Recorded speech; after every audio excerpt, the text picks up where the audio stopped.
Sayyid Ali Rahmatullah atau Raden Muhammad Ali Rahmatullah atau Raden Rahmat atau Sunan Ampel adalah salah satu wali songo yang menyebarkan ajaran Islam di Pulau Jawa.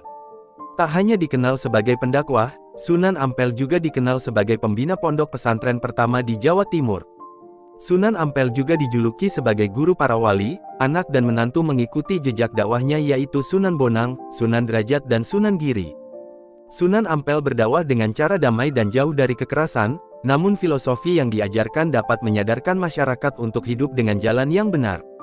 Sunan Ampel lahir pada tahun 1401 di Kerajaan Champa tepatnya di kota Phan-Thiet, Vietnam, dari keluarga bangsawan. Menurut ensiklopedia Van Nederlandes Indi diketahui bahwa Kerajaan Champa adalah satu kerajaan kuno yang terletak di Vietnam hingga Laos. Sunan Ampel adalah putra dari Syekh Ibrahim Zainuddin As-Samarkandi alias Maulana Malik Ibrahim atau Malik Maghribi atau yang dikenal Sunan Gresik, dengan Dyah Chandrawulan. Ibrahim As-Samarkandi merupakan putra Jamaluddin Akbar Al-Husaini. Sunan Ampel memiliki darah Uzbekistan dan Champa dari sebelah ibu. Ibu Sunan Ampel adalah seorang putri dari Raja Champa dinasti Azmat Khan I atau Ali Nurul Alam Maulana Israel yang bernama Siti Fatimah. Tetapi dari ayah leluhur mereka merupakan keturunan Rasulullah Shallallahu Alaihi Wasallam, yaitu melalui langsung dari Ahmad Al-Muhajir, Hadramaut, yang termasuk keluarga besar Sa'adah Balawi. Yang sebelumnya Syekh Jumadil Kubro, dan kedua anaknya, Maulana Malik Ibrahim dan Maulana Ishak bersama-sama datang ke Pulau Jawa. Setelah itu mereka berpisah, Syekh Jumadil Kubro tetap di Pulau Jawa, Maulana Malik Ibrahim ke Champa, Vietnam Selatan, dan adiknya Maulana Ishak mengislamkan Samudra Pasai. Di Kerajaan Champa, Maulana Malik Ibrahim berhasil mengislamkan Raja Champa, yang akhirnya mengubah Kerajaan Champa menjadi Kerajaan Islam. Dia dijodohkan dengan putri Raja Champa adik Dwarawati, dan lahirlah Raden Rahmat. Berdasarkan literatur puja sastra sejenis babat atau serat, Brawijaya V menikah dengan putri dari Kerajaan Champa. Putri Champa itu hadiah dari Raja Champa Indravarman ke-6 sekitar tahun 1428 Masehi. Putri Champa bernama Darawati atau Dwarawati. Dia dikirim ke Majapahit saat berusia 17 tahun. Sejak 1430 Masehi Darawati menjadi istri selir dari Prabu Brawijaya ke-5 atau Dyah Kretawijaya adalah Maharaja Majapahit ke-7, yang memerintah tahun 1447 sampai tahun 1451. Keberadaan Putri Champa yang menjadi istri raja, mengundang imigran asal Champa datang ke Kerajaan Majapahit. Para imigran Muslim itu diperkirakan masuk ke Majapahit tahun 1476 sampai tahun 1478 Masehi. Agama Islam sudah dianut sebagian kecil masyarakat Champa sejak abad 11. Ekspansi agama itu buah masuknya para pedagang dari Arab dan Persia ke negeri tersebut. Terdapat nama-nama ulama di antara imigran asal Champa yang datang ke Majapahit. Antara lain Raden Rahmat atau Sunan Ampel, Raden Santri Ali, Raden Ali Murtolo, serta Raden Burereh. Berdasarkan babat Tanah Jawi, para imigran Muslim itu dipimpin Raden Rahmat. Masuknya imigran Muslim asal Champa ke Majapahit disebut dalam puja sastra Jawa, Madura maupun Sunda. Baik berupa babat maupun serat, tujuan mereka untuk menemui kerabat dekat yang menjadi istri raja atau putri Champa sekaligus mencari suaka politik. Serat Wali Songo juga menyebutkan, para imigran itu dilarang kembali ke Champa oleh Prabu Ranawijaya adalah Maharaja terakhir Majapahit yang memerintah tahun 1474 sampai tahun 1498. Karena kerajaan mereka saat itu sedang dalam masa-masa suram karena para adipati dan pembesar kerajaan melupakan tugasnya dengan hidup mewah dan berpesta. Kondisi itu membuat kerajaan yang carut-marut sehingga Prabu Ranawijaya mengundang Sunan Ampel untuk mengatasi masalah-masalah di kerajaan Majapahit. Sebelum tiba di ibu kota Majapahit, rombongan imigran singgah di Palembang, yang saat itu Palembang dipimpin Adipati Arya Damar. Persinggahan mereka membuat Arya Jinbun yang putra Raja Brawijaya kelima dari selir asal China, ikut menganut Islam. Arya Jinbun yang kala itu diasuh oleh Arya Damar, dan saat memeluk Islam, Arya Jinbun berganti nama menjadi Raden Patah. Raden Patah yang kala itu berusia sekitar 30 tahun, mengantar rombongan imigran ke ibu kota Majapahit, yang saat itu berada di Daha atau Kediri. Raden Patah membawa rombongan menghadap ke Prabu Dyah Ranawijaya.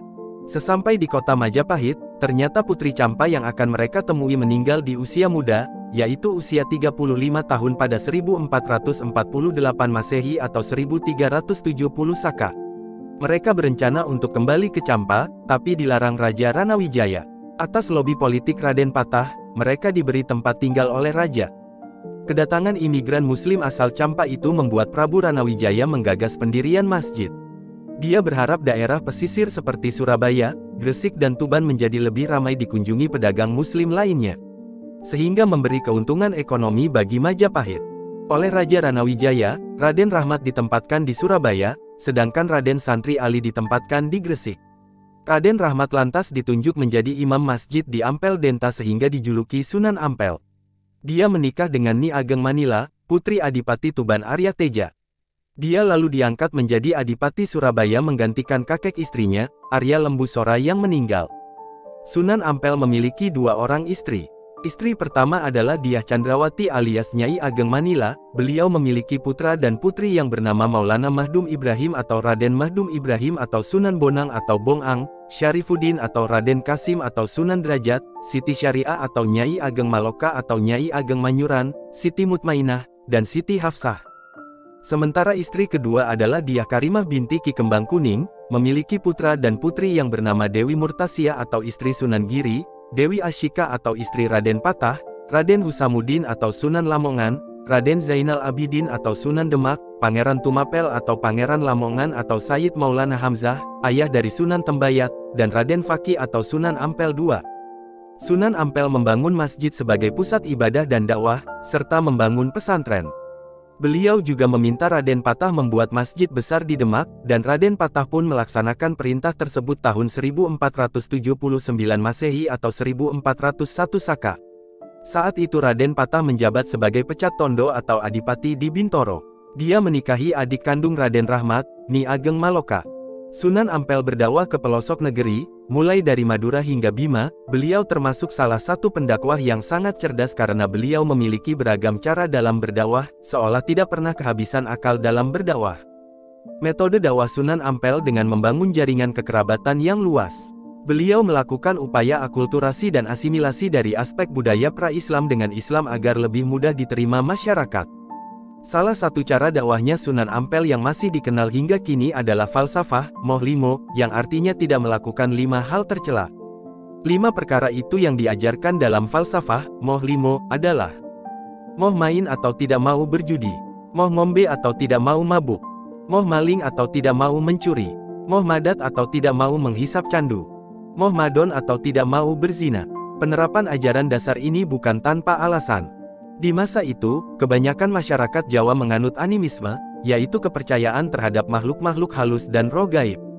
Selain itu, tradisi seperti sabung ayam, berjudi, hingga bersemedi masih kental di tanah Jawa. Tentu saja kepercayaan ini bertolak belakang dengan ajaran Islam. Dengan adanya 5 ajaran dasar tersebut, Sunan Ampel berharap masyarakat Jawa bisa terhindar dari hal-hal buruk seperti mabuk, berjudi, berzina, maling, dan menggunakan obat terlarang. Ada strategi unik lainnya yang dilakukan Sunan Ampel dalam berdakwah yakni dengan cara mengubah nama Sungai Brantas. Sungai ini merupakan salah satu sungai terbesar dan terpanjang yang ada di Jawa Timur. Sungai Brantas ini namanya diganti dengan nama Kali Emas. Selain mengubah nama Sungai Brantas, Sunan Ampel juga mengubah nama Pelabuhan Jelangga Manik dengan nama Tanjung Perak. Penggunaan kata emas dan perak ini ada alasannya sendiri. Dengan menyematkan kata emas dan perak, maka orang-orang akan berbondong-bondong datang ke Jawa Timur terutama Surabaya karena percaya kalau di daerah tersebut terdapat harta karun yang melimpah seperti emas dan perak. Banyaknya orang yang berbondong-bondong datang ke Jawa Timur membuat Sunan Ampel memanfaatkan kesempatan tersebut untuk berdakwah dan menyebarkan agama Islam. Untuk mendekatkan diri dengan masyarakat setempat, Sunan Ampel memiliki cara dalam berdakwah, yaitu dengan mendekatkan dan memadukan istilah-istilah Islam dengan bahasa yang digunakan oleh masyarakat Jawa. Sebagai contoh, kata salat diganti dengan kata sembahyang yang sering digunakan oleh masyarakat Jawa ketika akan beribadah. Tak hanya itu saja, kata musala juga diganti dengan nama langgar yang terdengar mirip dengan sanggar yang artinya tempat pemujaan atau tempat menyimpan sesajen pada masyarakat Jawa. Tentu saja dengan pendekatan inilah, Sunan Ampel bisa berdakwah dengan lebih lancar di tanah Jawa. Cara berdakwah Sunan Ampel lainnya dengan menguasai kebutuhan pokok masyarakat setempat. Jadi, beliau akan menyediakan pasokan kebutuhan pokok lalu membagikannya kepada masyarakat sambil berdakwah, dan pendekatan ini sangat ampuh dilakukan dan bisa membuat masyarakat tertarik untuk belajar agama Islam karena merasa Islam adalah agama yang mengajarkan untuk saling berbagi. Ada satu hal yang dilakukan oleh Sunan Ampel di awal-awal masa berdakwahnya, yaitu membuat kerajinan tangan berupa kipas dengan bahan akar tumbuhan dan anyaman rotan. Konon, kipas tersebut bisa menyembuhkan demam dan batuk. Kipas tersebut dibagi-bagikan kepada masyarakat setempat secara gratis, masyarakat setempat hanya perlu mengucapkan kalimat syahadat. Serta Sunan Ampel berdakwah dengan melakukan pendekatan terhadap tokoh-tokoh masyarakat dan orang-orang yang berpengaruh di Pulau Jawa. Caranya, yaitu dengan menikahkan anak-anaknya dengan orang-orang penting di Pulau Jawa. Inilah yang menjadikannya mendapat julukan sebagai wali pendakwah di jalur politik. Sunan Ampel meninggal pada sekitar tahun 1467 Masehi dan dimakamkan di barat Masjid Ampel, Surabaya. Sejak tahun 1972 kawasan Masjid Agung Sunan Ampel telah ditetapkan menjadi tempat wisata religi oleh Pemkot Surabaya dan hingga kini masih ramai didatangi oleh para peziarah.